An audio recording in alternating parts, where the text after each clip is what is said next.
When I became paralyzed in 2016, I learned a great deal about how adaptations can help us overcome hardships. Now let me share a couple of the lessons that I've learned with you to teach you how to adapt your own life to overcome the issues that this pandemic has thrown at us. In 2016, I was shot during an attempted home invasion. I was given a 3% chance of survival. When I woke up from a coma 5 weeks later, I was happy to be alive, but I knew that there were hardships facing me going forward, because I could not feel my legs from the waist down. After a total of 9 weeks in hospital, I was moved to a rehab facility. Here I would learn to use a wheelchair full time. I had to adapt, but adapt I did. I remember the first weekend pass I got from the rehab facility. And I remember this because I had a breakdown. It wasn't because I needed my dad's help to get in and out of the bath. It wasn't because I was unable to do the chores that I had been so accustomed to doing. It was the first time I went to go make myself coffee that I had a breakdown. You see, I couldn't reach the mugs on the top shelf, and I sat there feeling utterly useless and broke down in tears. The next morning, I awoke with a sense of determination. I rolled up to the kettle and I analyzed the situation, knowing that I had to find a solution. Upon seeing a wooden spoon in the drawer, I came up with a plan. I took the spoon, I stuck it through the ear of the mug and pulled it off the shelf. To me, this was amazing. It might have been a small achievement, but to me it was finding a solution to overcome a problem that I had. What's funny is that the next weekend I returned home, my parents had moved all the mugs to a lower shelf, so I could actually reach them without needing to make an adaptation. This awoke an idea inside me. Not only that adaptations make my life easier, but with forward planning, an easy adaptation is possible.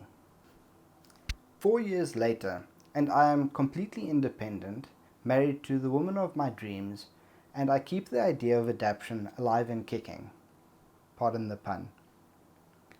I have 2 sets of ramps that I keep in the boot of my car, for in case I encounter a place where I cannot avoid needing to go up the stairs. I have an extendable torch that I keep in my bag for when I need to reach high shelves, like pulling mugs off shelves or going shopping. And I generally have more duct tape than I know what to do with. But because I have planned ahead, it is easier to overcome the issues that I encounter. Now, you must be wondering how me overcoming issues that I face because of my disability applies to overcoming the worst outbreak that we have faced in the last century. Well, let me tell you. I'm a professional motivational speaker, and due to COVID-19, our industry, as with many others, have been in complete disarray. What are my solutions? I've decided to put time into making these kinds of videos. It is a plan that I've had for the last year, but I have not been able to put time and effort into it because I was focusing on other aspects of my business. There is often an adaptation that can be applied to help lessen the effects of the issues that we are facing. Let's take a look at large corporations. These are the backbone to our economy. Well, how many of the jobs in those corporations can be done from home with the use of a laptop and an internet connection? Besides, who doesn't like the idea of attending your Monday morning meeting without the need to wear pants? Well, now that we have options like Zoom and Skype available, it is a viable option. It helps reduce the spread of the virus and allows us to continue doing work while we are isolated at home. Let's say you're an educator. This requires contact with a large amount of students to do your job. Well, now that schools are on lockdown, why not use things like Skype and Zoom and actually give lessons online? Or maybe it's the time to set up an online course. Or maybe while we're locked down, it's the time for you to write that book that you've been mulling over for so long. These seem like easily adaptable careers. Now let's take a look at something a little more hands-on. Let's say an electrician.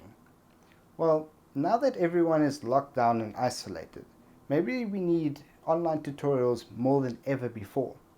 I'm sure I'm not the only person that has jumped online and search for videos on how to do DIY things at home. So maybe it's time to make DIY tutorials on how to change a plug by yourself, or how to service your washing machine at home. Perhaps you're in an area experiencing shortages due to the apocalyptic level shopping for hand sanitizer and toilet paper that's been going on. Well, have you thought of looking online for videos or articles on how to make your own sanitizer or how to make your own toilet paper? You'd be surprised, but I promise you there are videos and articles on both of these. Now that we're in lockdown and isolation, we need to consider about how we spend that time wisely. Yes, it would be wonderful to spend 3 weeks watching Netflix and playing games, but we want to come out of this far better than what we went into this. I recommend taking a moment of introspection, seeing where you need improvement, and signing up for an online course in that area. At the moment, there are loads of online courses available, free and paid. I just signed up for a social media marketing course for free on Udemy, because in the long run it will improve my business, and I want to come out of the lockdown as a better entrepreneur than when I went into it.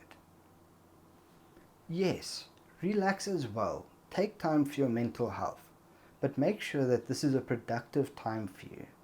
This is essential in thriving and coming out as a better person on the other side. I hope that you take away from this one simple lesson. With the right mindset, we can adapt and overcome any situation that we face. Lastly, take care of yourselves, wash your hands, and stay home whenever possible. I'll see you in the next one.